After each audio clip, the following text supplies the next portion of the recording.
Olá, muito bem-vindos ao Quarta Parte Justiça e Disciplina, o seu podcast de Direito Militar. Comigo, Giliar Pires.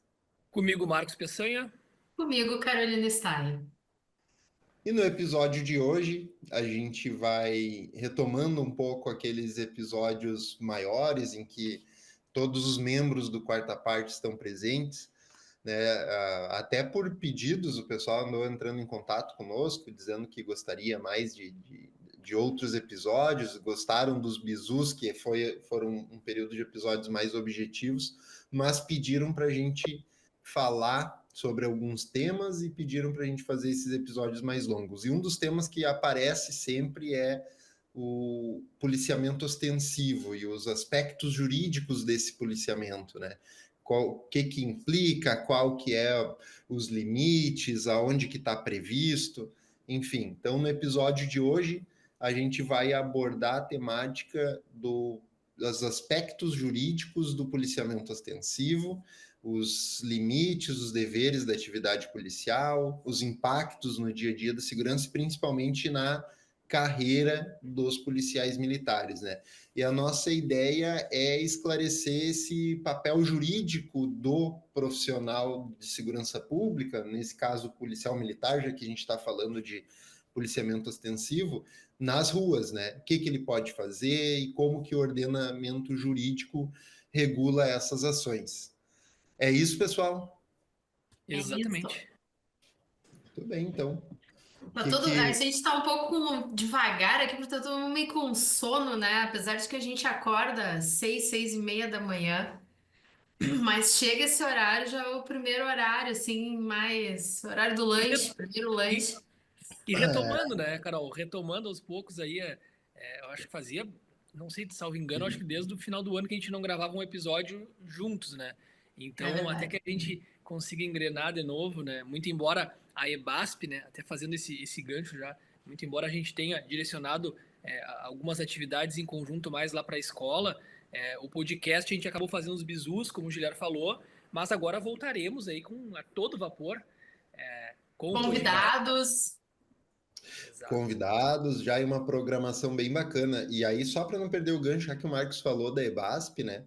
Eu acho que quem não conhece, vale a pena dar uma pesquisada. A gente fez o nosso primeiro curso de gestão e prática na advocacia para gente de segurança pública.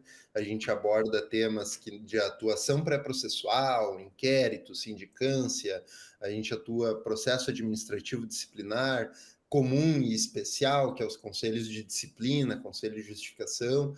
Vamos falar também sobre processo penal e processo penal militar, além de trocar experiências sobre o dia a dia dessa atividade que é aquilo que dá o nosso sustento, né? Então, que já faz alguns anos que a gente tem de estrada, então já dá para compartilhar algumas coisas para mostrar o que deu certo e principalmente aquilo que vocês não precisam errar como a gente errou, né? Então, fica aqui o convite para quem não conhece a escola ainda, procurar o nosso perfil no Instagram, da EBASP, com dois As, EBASP, e dar uma olhada no nosso curso que está bem bacana. Mas vamos lá, pessoal, vamos falar de policiamento ostensivo, então. Eu acho que para começar a conversa, né, como todo poder emana do povo e vai para o povo, né, a gente teria que começar falando da Constituição Federal quando a gente fala de policiamento ostensivo, né? E o artigo da Constituição que prevê a participação e as atribuições de cada uma das instituições da segurança pública é o artigo 144 da Constituição. Lá ela diz que a segurança pública é um dever do Estado, um direito e responsabilidade de todos, e é exercida para a preservação da ordem pública, a incolumidade das pessoas e do patrimônio através dos seguintes órgãos. E lá no inciso 5º ele vai falar de polícias militares e corpo de bombeiros militares, né? E no parágrafo 5º ele também diz, ó, e aqui eu vou colar aqui para poder não cometer nenhum erro. Ó. As polícias militares cabem à polícia ostensiva e à preservação da ordem pública, aos corpos de bombeiros militares, além das atribuições definidas em lei, a execução das atividades de defesa civil. Bom, mas o nosso ponto é a primeira parte aqui do parágrafo 5º. Polícia ostensiva e preservação da ordem pública. O que seria policiamento ostensivo, Dr. Marcos Peçanha? O Giliar com as perguntas capciosas, assim, né? Giliar, tu sabe que eu estava te escutando aqui, pensando, você estava falando da EBASP, e aí só para fazer esse gancho, né? Eu começo a estudar Direito em 2009, né? 2009, a gente estava falando na aula de precificação, eu digo assim, toda a resposta que a gente vai dar, ela tem muita carga de estudo, né? São anos. Se a gente parar para pensar, eu imagino que tu também já tenha começado a graduação em 2009, 2010 mais ou menos, e então a gente já vem há alguns anos, como a gente diria, nessa bagaça, nessa vida aí de graduação, pós-graduação, etc. E eu acho que toda a pergunta que nos é feita, ela tem uma infinidade de construções, digamos assim, do ponto de vista jurídico. Policiamento ostensivo, Giliar, eu acho que tu fez a melhor, não poderia ser diferente, a melhor abordagem inicial, que é através da Constituição. Né? Artigo 144, que vai elencar os órgãos de segurança pública, é a premissa, né? É o ponto de partida para a gente compreender o policiamento ostensivo. E nada mais, assim, de forma resumida, o policiamento ostensivo significa essencialmente aquela atividade de polícia, e aí quando a gente fala polícia, a gente pensa em polícia que a gente conhece, polícia militar, polícia civil, mas a atividade de polícia, ela vai muito além das polícias em geral. A gente tem o poder público que exerce o poder de polícia, previsto lá no Código Tributário Nacional, salvo engano, artigo 78, que vai estabelecer o que é o poder de polícia. E esse poder de polícia é um dos desdobramentos do policiamento ostensivo. Hoje a gente tem, por exemplo, hoje não, né? Já faz alguns anos que o policiamento ostensivo ele tem alguns desdobramentos também. E a gente tem, por exemplo, a atividade de patrulhamento, né, de forma preventiva, em que a polícia militar em todo o país atua nas ruas com giroflash, com viaturas ostensivas identificadas para evitar que os crimes aconteçam. Esse é o papel fundamental da polícia militar, né, é que o crime não aconteça, e essa eu acho que é a materialização mais cristalina do policiamento ostensivo, mas não é só isso. Né? O policiamento ostensivo também tem ações de repressão, e isso previsto também em dispositivos legais. Existem determinadas situações que violam, vamos dizer assim, aquela ordem pública, a incolumidade das pessoas, do patrimônio, etc. Aquelas palavras bem juridiquês mesmo. O que é? A desordem. É quando as coisas saem numa situação de normalidade. E aí entra um outro viés do policiamento, que é um policiamento, vamos dizer assim, para restabelecer a ordem. Diferente daquele primeiro que eu conceituava, que seria relacionado, então, a uma situação de normalidade. É como a gente diz, né, Giliar? Traduzindo aqui para uma linguagem mais tranquila, o que o policial militar tem que fazer na rua quando ele assume o serviço? Se ele passar o turno inteiro sem fazer nada, entre aspas, o serviço de policiamento ostensivo foi feito com excelência. Nenhum crime aconteceu naquela região, né? Ocorrências podem ou não ter sido atendidas, mas a sensação de que as pessoas estão seguras, vamos dizer assim, a não ocorrência de nenhuma situação que configure um ilícito penal, vamos dizer assim, acaba, vamos dizer assim, trazendo esse resultado que se espera do policiamento ostensivo. E eu acho que aqui seria conveniente a gente trazer uma situação que é a mais polêmica na atualidade aqui no Rio Grande do Sul, aonde em algumas localidades enfim, se pede, se reivindica o fim do policiamento ostensivo, né? A Carol, inclusive, foi quem sugeriu esse tema, que é algo que realmente está em alta não só agora e não só no Rio Grande do Sul, mas em todo o país, quando se fala no fim da polícia militar, né? Algumas pessoas, alguns grupos que se sentem incomodados com a presença da polícia entendem, né, e se organizam de forma política, de forma sei lá o quê, como é que eu diria, jurídica não dá para dizer, porque se a gente partir de um plano... Social. É uma organização, não deixa de ser uma organização social, né? Para Tem tentar... personalidade jurídica, né? Mas é uma Exato, mobilização social, né? exato, uma mobilização social para dizer, olha, a gente não quer mais a polícia no modelo que ela existe hoje. Não é efetivamente o fim da polícia militar, da instituição polícia militar, né? Me parece que há a necessidade de fazer talvez essas correções, porque quando alguém, seja do ponto de vista até acadêmico, vai lá e escreve uma tese, uma dissertação para pedir ou para fundamentar a desnecessidade de uma polícia militarizada, isso é totalmente diferente de pedir o fim da polícia em si, né? A gente não consegue conceber, imaginar um Estado, né? Um Estado que eu digo não Rio Grande do Sul, mas um Estado país, do ponto de vista de civilização, sem uma instituição que represente segurança, né? E aí a gente poderia fazer vamos dizer assim, uma busca no nosso passado e pensar na origem das polícias, né?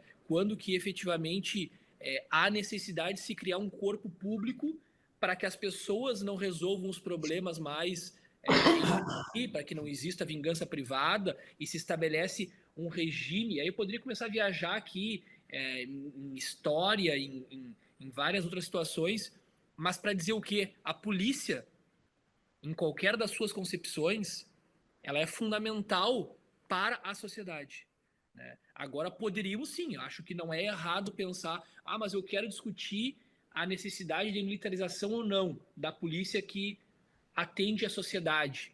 E aí a gente teria o viés, por exemplo, do policiamento comunitário, que é um viés diferente do policiamento, vamos dizer assim, repressivo, que a gente tem também aqui. Vamos puxar o exemplo, né? Eu vou puxar o exemplo e vou passar a palavra, senão só eu vou ficar falando. Cidade Baixa, né? Um bairro boêmio aqui em Porto Alegre, no Rio Grande do Sul, aonde a partir de algumas ações da Polícia Militar, especialmente no Carnaval deste ano, 2025, alguns grupos, como disse o Giliar, sociais, do ponto de vista político, imagina, não, a gente não quer mais nessa região a Polícia Militar. Como a gente sabe que existe muito também dentro de uma vila, no miolo da vila, ninguém quer a polícia lá. Na verdade, ninguém tem o Estado, né, Giliara? A gente poderia pensar assim, o Estado não chega lá, só chega por meio da polícia. Todos os outros setores da sociedade, do Estado não chegam, chega a polícia. E aí as pessoas dizem, não, eu não quero a polícia aqui. Quando a polícia vem, é que os problemas acontecem. Mas não, os problemas estão acontecendo o tempo todo. Estão acontecendo agora na Cidade Baixa, sei lá, onde lá no Rio de Janeiro, aquele bairro também, que agora me fugiu aqui, o bairro Boêmio lá, Giliara, no Rio de Janeiro. Na Lapa, isso. Gilhar, o bairro Boêmio, Gilhar, aquele. Depois você explica para Ana isso aí. E assim, ó. Teu microfone tá desligado. Ele desligou de Desculpa, mas propósito. a Lapa, PC. Isso. E a gente poderia pensar, né? A polícia militar às vezes vai até esses locais que geralmente tem conflagração de tráfico, de outras situações de crimes que estão acontecendo, mas em tese, quem olha de fora, existe uma situação de aparência, né, uma aparência de normalidade. E aí a polícia militar chega e vai fazer, né, a repressão policial não é nem, sabe assim, eles estão fazendo porque eles querem, não, eles têm o dever de atuar. Um policial, seja ele militar, civil, não interessa, ele diante de uma situação de flagrante, ele não pode se eximir de uma atuação sob pena de responsabilidade penal, inclusive. Então, eu diria assim, e passando para a Carol já, porque estou aqui há 10 minutos falando, mas é que é tanta coisa para dizer sobre esse tema que envolve, né, a presença policial nas nossas vidas. E como diz a Carol, eu saio de casa, quando eu vejo uma viatura, eu fico tranquilo. Eu não tenho problema com a polícia, eu não tenho medo da polícia, nenhum tipo de polícia. Então, eu penso assim, né, o cidadão que, em tese, cumpre as suas obrigações, que age de acordo com o ordenamento jurídico, etc., ele não vai ter problema com a polícia. Agora, a partir do momento que eu digo, não, eu não quero a polícia, se eu sair tomar uma cerveja, eu não quero encontrar a polícia se eu estiver dirigindo, por exemplo, não que eu faça, tá? Mas se, por exemplo, é um exemplo. Então, são situações como essa. Sempre quando a gente pensa que alguém não quer a polícia perto, é porque a polícia pode interferir. E eu acho que esse é o ponto mais sensível, porque a polícia, ela é a instituição do Estado que consegue, de certa forma, e sem qualquer ordem judicial, decisão mais elaborada, chegar direto, vamos dizer assim, fazer vamos dizer assim, tá me fugindo a palavra porque tá muito cedo da manhã, mas assim, a polícia militar, Uma intervenção. uma intervenção, perfeito, Giliar, uma intervenção direto nos direitos fundamentais do indivíduo, do cidadão. Então, imagina o que é alguém te parar na rua, manda tu colocar a mão na cabeça e passa a mão no teu corpo para ver se tu tem uma arma, se tu tem droga, sabe? Isso é uma coisa que para nós, enquanto trabalhávamos na polícia, era absolutamente normal, né? Eu fazer uma abordagem policial, uma busca pessoal, né? Mas pro cidadão que tá ali, tu imagina hoje, Giliar, sabe? O cara chegar e te mandar tu botar a mão na cabeça, na parede, e quando ele tá te revistando, sabe? É uma situação que realmente afeta o direito daquele indivíduo enquanto, enfim, um profissional, enquanto um cidadão, enquanto uma pessoa, seja o que for, e isso realmente incomoda. Só que existe um porquê dessas coisas acontecerem. Enfim, eu acho que esses são alguns parâmetros que eu traria, tanto em relação ao policiamento ostensivo, quanto ao papel da polícia, especialmente a polícia militar. Não sei o Tá. que vocês pensam de tudo isso. Deixa eu só, vou matar no peito e tocar para Carol aqui, só o que tu falou. Né? Só lembrando que eu te fiz a pergunta do que era policiamento extensivo e tu praticamente discorreu sobre vários aspectos ali, quase esgotou o tema né, pontuando questões importantes relativas, né? E tu trouxe muito claro na tua fala, mas deixar de forma bem objetiva para o pessoal aqui, que quando tu fala em policiamento visível, né, da presença policial, a gente está falando de preventivo, né? É aquela natureza preventiva do policiamento. E também existe a natureza repressiva, que é me roubaram, para quem que eu vou recorrer?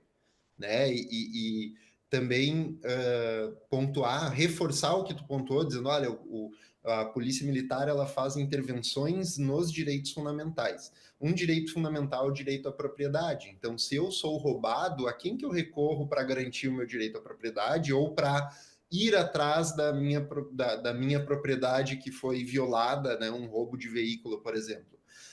Isso é também uma intervenção em prol dos meus direitos fundamentais que as pessoas não veem. Porque quando se fala em liga para a polícia, mas não é mais do que obrigação deles. Aí quando se fala em abordagem, dizem, mas que absurdo, me abordaram. Né? E, enfim, só pontuar essa questão de policiamento preventivo e repressivo e fazer um comentário, né? Quando eu tirava o famoso PB, fiquei um bom tempo também tirando PB, né? A pezinho na frente do comércio. Com o tempo, tu vai conhecendo as pessoas e aí eu chegava para algum funcionário de um estabelecimento, algum dono de um ponto perto ali, e perguntava, tu viu aquele assalto que deu ali na esquina agora? E aí o cara, não vi. Eu disse, pois não deu porque eu tô aqui hoje. Né? Era uma forma engraçada, eles davam risadas, galo velho, não sei o quê. Eu disse, não, mas era uma forma de também, através do humor ali, dar a noção para as pessoas dessa atuação preventiva da polícia, né? Que muitas vezes as pessoas não têm noção. Vê um brigadiano, mas não sabe o quanto a presença daquela pessoa armada em nome do Estado naquele local acabou de afastar o acontecimento de vários ilícitos que pudesse perturbar a ordem pública, né? Mas, enfim, pontuando, eu vou passar para nossa prof e doutora, para mim já é Ainda doutora. não, ainda não. Para mim já é doutora, Azar. Tem que passar pela banca. Ainda não. Joganho. Isso aí é que nem o último Grenal ali, Carol. Já saiu na frente com vantagem, agora é só administrar. Aí, E aí, Carol, e para ti eu vou perguntar assim, Carol, já que né, hoje estou pelas perguntas aqui. Dentro desses fundamentos e aspectos jurídicos do policiamento, né, o que fundamenta a intervenção do militar nesses direitos fundamentais, né, do policiamento nesses direitos fundamentais, como o direito de ir e vir, que é interrompido por uma abordagem policial e uma revista, né? O que permite que o policial faça isso? eu vou. Ele só faz pergunta difícil, né? É essa hora, assim, que é pra ver se tá aquecida a coisa, né? A tua banca vai ser mais tranquila as perguntas. Certamente, certamente. Não, não vamos passar a palavra para o Giliário. A assistência não vai se manifestar. Mas eu acho que fazendo uma leitura até da questão constitucional e dos direitos fundamentais, né, como tu bem trouxeste ali, o artigo 5º, ele pressupõe como um dos direitos fundamentais do cidadão o direito à segurança. E qual é esse direito à segurança? É o direito à segurança que o Estado oferta aos seus cidadãos. E aonde que a gente vê essa segurança? É no policiamento ostensivo, é através da atividade da polícia militar. Gostemos ou não da questão do militarismo, e eu acho que a gente precisa mudar muita coisa e readaptar culturas e mudar culturas com relação ao militarismo, principalmente interna corporis, né? Para que se mude muito dessa imagem, e eu acho que a gente tem que ter como cidadão a noção de que esse direito fundamental à segurança a gente retira da onde? A gente retira justamente de ter o policiamento na rua, de tu poder ir e vir no horário que tu bem entender, tu poder sair da tua casa, tu não te preocupar em não levar, eu não vou levar o celular, eu não vou fazer tal coisa, porque eu tenho medo, acho que eu vou ser assaltado. Então, e aquilo que o Marcos trouxe também de uma regulamentação social. A sociedade ela precisa dessa segurança mostrada, dessa segurança ostensiva para poder seguir com as suas atividades normais. E aí, eu acho que a gente tem perdido um pouco o critério, porque a gente está vivendo tempos de muitos direitos e poucos deveres. E aí vai entrar justamente a questão assim, ó, no momento que eu tenho um direito fundamental à segurança, eu também tenho um dever de agir para com toda a sociedade, como cidadão social que eu sou, dentro daquelas regras sociais estabelecidas, porque senão a coisa vira bagunça. Então eu vou, me permitam assim ser um pouquinho mais direta, mas assim, ó, Carnaval é uma festa muito legal, eu acho uma das festas mais legais que tem, tá? Acho carnaval de rua muito legal. Só que a gente tem que estabelecer alguns critérios. Assim, vamos pegar o exemplo da Cidade Baixa para responder a tua pergunta. A Cidade Baixa é um local onde as pessoas moram. Tem muito morador na Cidade Baixa. Talvez a grande maioria dos moradores da Cidade Baixa não frequentam o carnaval e não gostam do carnaval. O carnaval, para muitos de nós, é um momento de descanso, são aqueles 4 dias que eu vou poder descansar. Então, a gente tem que entender que a gente vive numa sociedade e que eu não posso ficar bebendo e usando droga, bebendo e fazendo tudo que eu quiser na rua, fazendo sexo no meio da rua, num bairro onde outras pessoas não querem aquilo ali. E aí, assim, ó, se eu vou beber e dirigir, eu tô incorrendo num crime.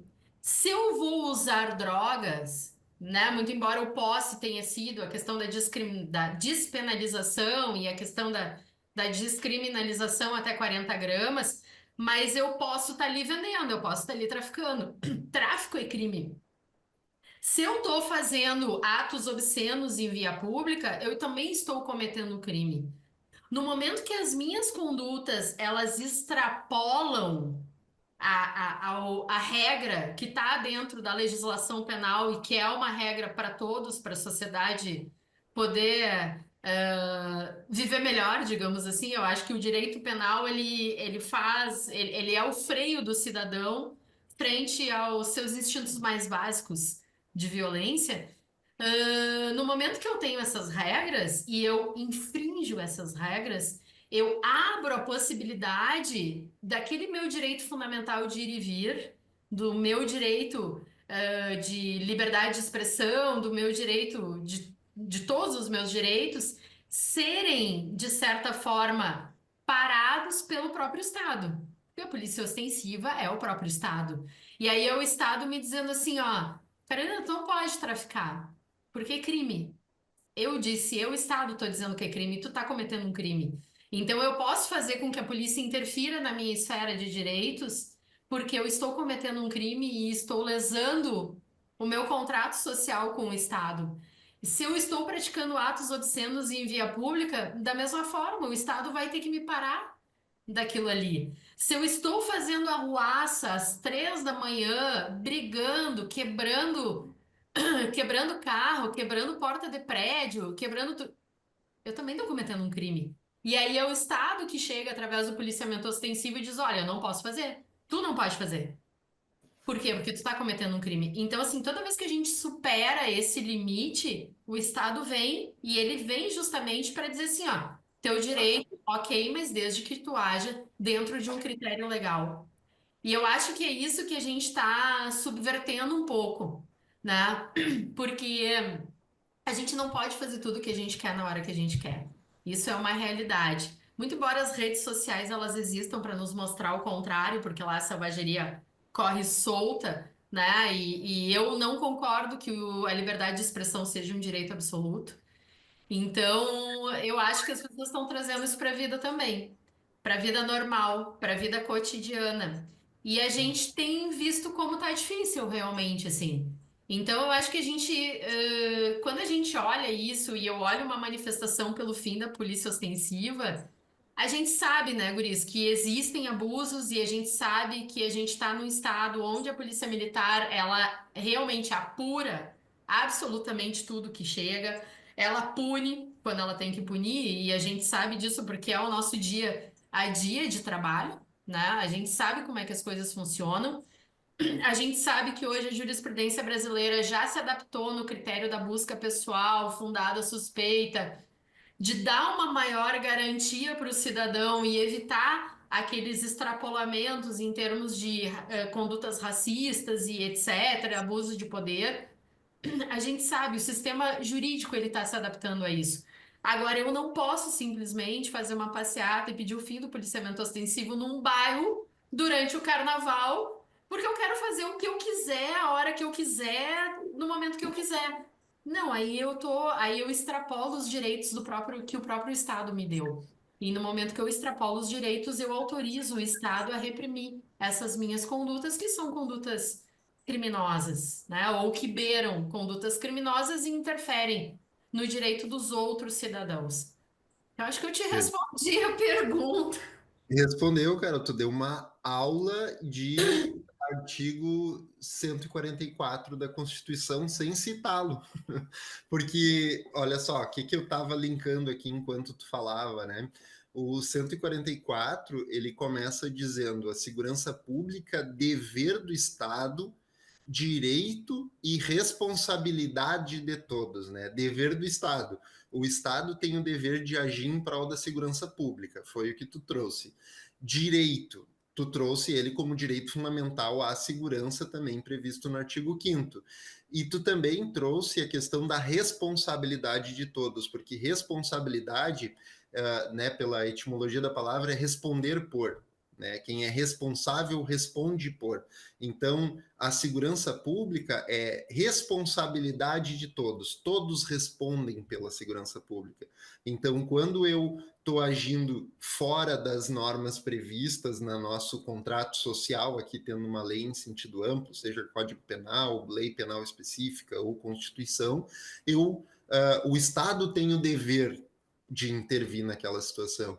E a limitação, né, desses direitos fundamentais, como, por exemplo, o direito de ir e vir, né, numa abordagem policial, por exemplo, né, ele está muito linkado a esse início desse artigo 144, é o Estado agindo em seu dever, na preservação do direito de cidadãos e vendo se outros cidadãos não vão ser responsabilizados por aquilo que, por aquela questão.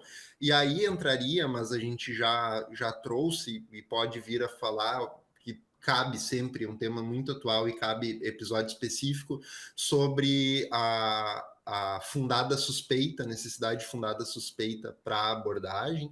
As decisões dos tribunais superiores, vezes, vão para o lado de que nada é fundada suspeita, vezes vão para o lado de que tudo é fundada suspeita, né? Teve um período muito preocupante para os profissionais de segurança pública, que até rendeu muito meme, que era, vamos ver o que o STJ diz hoje sobre abordagem, né? Sobre o que é fundada suspeita para não errar, mas o STF vem afastando algumas teses mirabolantes que proibiam a abordagem ou entrada em domicílio em situação de clara flagrância para dizer, não, isso sim é fundada suspeita, essa entrada em domicílio foi ilícita, mas eu acho que se nós começar a entrar aqui, acho que é profunda demais e iríamos para outro episódio. Mas, né... A gente tem que fazer o episódio do bota casaco, tira casaco.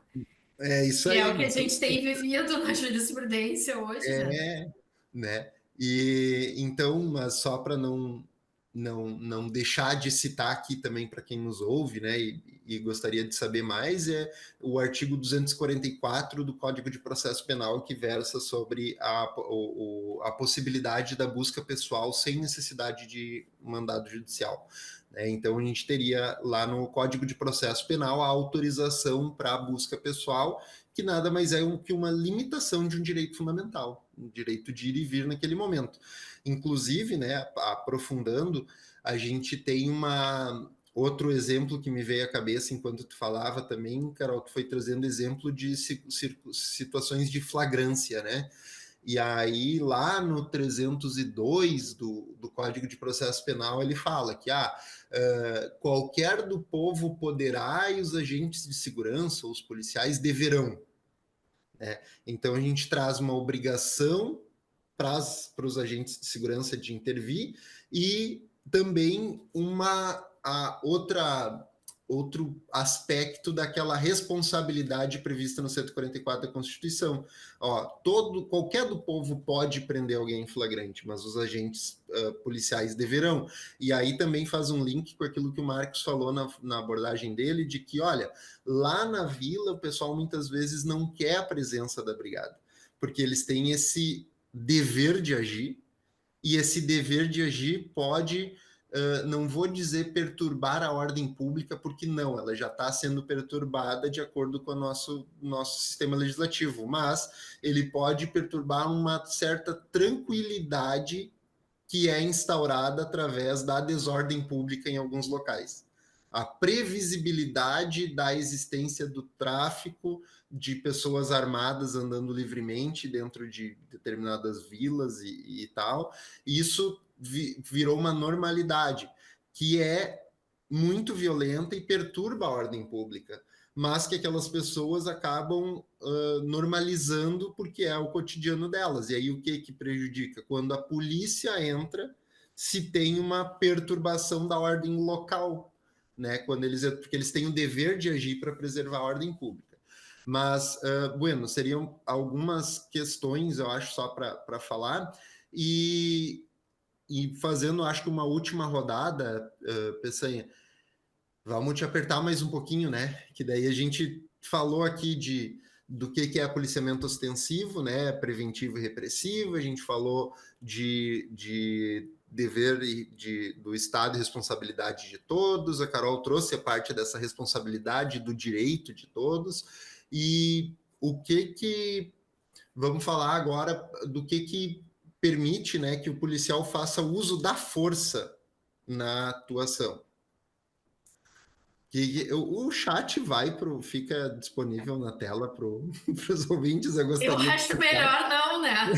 Gostaria que ficasse. Mas a gente pode até comentar aqui, né? Porque o pessoal que nos ouve aqui já é de casa, né? Então acho que a gente pode falar. Com certeza, com certeza. Mas vamos lá, vamos só. Basicamente. Vamos lá, Peçanha, uso da força para ti. Beleza, só para ressaltar então, o chat é brincadeira, né, pessoal? São algumas, vamos dizer assim. Mas vai rolar o episódio dos fetiches da farda, a gente precisa falar sobre isso. Seriamente. Ou não. A gente pode falar dos aspectos jurídicos do fetiche pela farda. Exato, não pensei em outra coisa quando eu sugeri o tema. Mas vamos lá, Peçanha. Vamos, Tá, Giliar, inaugura a basicamente tua assim, rodada final aí. tá. Eu tava aqui com um pulo do gato que eu ia deixar pro pessoal, que é sobre a questão vamos dizer assim, da fundada suspeita, mas eu consigo falar isso aí em 30 segundos. Mas antes, a questão do uso da força, o que legitima, né, Giliar? Hoje a gente tem uma série de dispositivos legais, regulamentares, tanto do ponto de vista legislativo, vamos dizer assim, poder executivo a nível federal, Congresso Nacional, né, do ponto de vista legislativo realmente, e as instituições regulamentam isso de diferentes formas, né? Muito embora há necessidade de uma, vamos dizer assim, de uma uniformidade no uso da força. Mas eu acho que seria aqui despiciando eu fazer todo um apanhado, vamos dizer assim, de questões mais técnicas jurídicas, porque o nosso público realmente é o policial, geralmente o policial militar. Então, eu acho que para compreender de forma mais cristalina possível, o uso da força ele sempre vai ser permitido, independente do que o teu comandante diga, do que uma nota de instrução diga, quando existir algum bem, algum direito, seja teu ou de terceiro, ameaçado, né, ou na iminência, enfim, de ser de alguma forma, vamos dizer assim, atingido. Então, isso aqui eu acho que resumiria, né, Giliar? Seja uma legítima defesa para o uso de arma de fogo ou o uso, por exemplo, enfim, de meios menos letais, digamos assim, porque basicamente, eu acho que essa é a ideia. Quando o policial militar ele julga que alguma atitude, concretamente, e aí eu linko aqui com a questão da fundada suspeita, que ele consiga fundamentar através depois, né, obviamente, através de um documento de que foi necessário para preservar, seja a vida dele, e aí, dependendo da situação, até mesmo o patrimônio, ele pode fazer o uso da força suficiente para vencer. E aí tem um dispositivo, até não achei aqui no CPP, que fala, salvo engano, é ali por volta dos 240, 240 e poucos, que vai falar sobre o cumprimento do mandado, etc. E vai falar que o uso da força ele é legítimo na medida que houver resistência contra quem for. Então, a polícia militar, né, auxiliando lá no cumprimento do mandado, auxiliando a polícia judiciária, etc., ela pode fazer o uso da força na medida que houver uma resistência. Eu acho que esse é o ponto central. E aí eu poderia linkar esse assunto com inúmeras questões, o uso de câmeras, por exemplo, que a gente tem uma divulgação de bons resultados, porque há uma redução de ocorrências que envolvem resistência e desacato, porque a gente sabe que muitas vezes, né, ou algumas vezes, diria isso, eu acho que é mais adequado, algumas vezes esses crimes que envolvem a atuação policial não se davam exatamente da maneira que representava depois em documentos. Mas eu diria de forma redundante aqui, eu penso que eu, enquanto policial, o que me legitima o uso da força? Qualquer ação de um cidadão, seja ele, enfim, na rua, num evento, num atendimento de ocorrência, que possa colocar a minha vida ou a vida de terceiros em risco. A partir daí, vamos dizer assim, o legítimo uso da força por parte do Estado, né, representado naquele momento ali, ou apresentado, como diria o Giliar, citando um outro autor aí que me foge agora, a apresentação, realmente ele apresenta o Estado naquele momento e ele faz uso da força em nome do Estado e em nome da sociedade, eu diria, que espera que o policial haja, né, para preservar realmente aquilo que o sistema jurídico busca através, enfim, da normatização, da criação de leis, etc. Eu acho que é basicamente isso, de forma direta Fechou? e reta. Fechou, Peçanha, validada a sua resposta, né? E vamos lá, né? Como fiz uma última, um bate-volta com a Carol. Carol, uma cor. Carol, um fetiche. Não, pera. Não, Opa, não, não pode. não. Não Com uma é. cor eu digo, vermelho. Tá, olha aí, ó, viu? Não é de frente com Gabi isso daqui, né? Mas vamos lá. Carol, para nós finalizar, então, responsabilidade no policiamento ostensivo, né? Responsabilidade do agente de segurança por eventuais excessos cometidos no policiamento ostensivo, né? Acho Como que que se dá isso, né? Qual que é os aspectos, assim, de forma sucinta para o pessoal entender. eu acho que a responsabilidade está no POP da Brigada Militar. Eu acho que é o agir dentro da técnica, É o policial ter também a ciência do seu trabalho, a, a consciência da sua responsabilidade perante a sociedade. Ali ele está realmente representando o Estado, né? Quando ele está fardado, ele está na rua, ele está com aqueles equipamentos, mostrando os equipamentos, ele está representando o Estado. Então ele tem uma responsabilidade de agir dentro das regras. E essa responsabilidade não é uma responsabilidade só do policial, ela é uma responsabilidade institucional. E a instituição tem que dar a base e tem que dar condições de trabalho para aquele policial poder bem exercer o seu, o seu ofício, que a gente sabe muito bem isso, vai ser conversa para outros podcasts, que muitas vezes a instituição ela cobra muito mais do que ela dá. E aí isso acaba estourando efetivamente, acaba rompendo essa responsabilidade por questões outras que a gente sabe da atividade fim policial.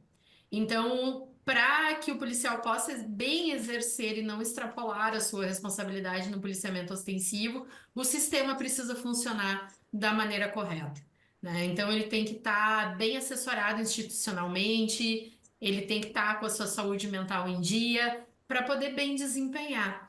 E ele tem que entender efetivamente a sua função, mas a sociedade também tem que entender a função que a polícia exerce e deixar a polícia trabalhar quando ela efetivamente precisa exercer sua atividade. Então, de uma forma bem objetiva, seria isso.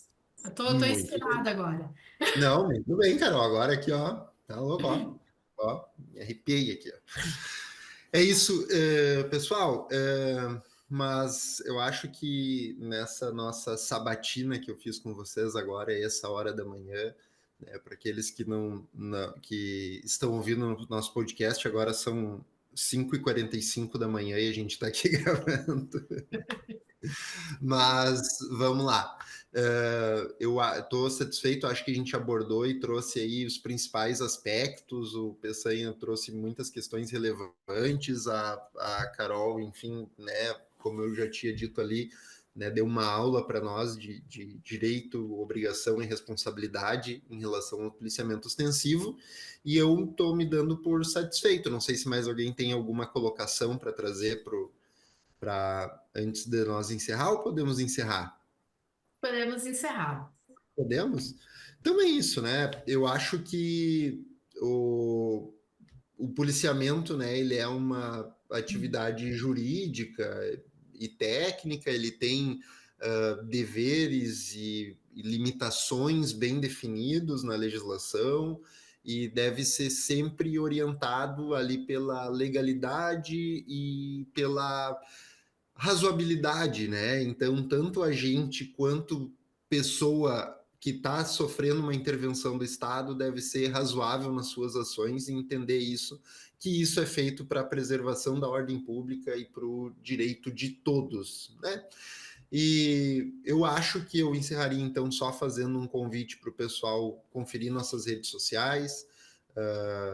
Tem a Marcos Peçanha, Giliar Pires, Carolina Stein no Instagram, e tem o nosso perfil da EBASP, onde a gente está na Escola Brasileira para Advocacia de Agente de Segurança Pública, onde a gente compartilha experiências e traz lá novidades sobre jurisprudência, enfim, sobre questões atinentes à área de segurança pública. E se tu gostou, curtiu ou tem uma crítica para fazer a respeito desse episódio, pode ser até pela ausência do comentário sobre os fetiches em farda, né, que a gente falou ali no meio, pega e manda para nós, nos Se chama no quiserem Instagram. esse episódio, a gente faz. Se quiserem esse ou tiverem sugestão de qualquer outro tema para ser abordado, por favor, entre em contato conosco, vai ser um grande prazer poder trocar uma ideia de como esse episódio chegou até vocês e o que vocês conseguiram extrair dele. Mas é isso aí, meu muito obrigado, ficamos por aqui e até a próxima. Tchau, tchau.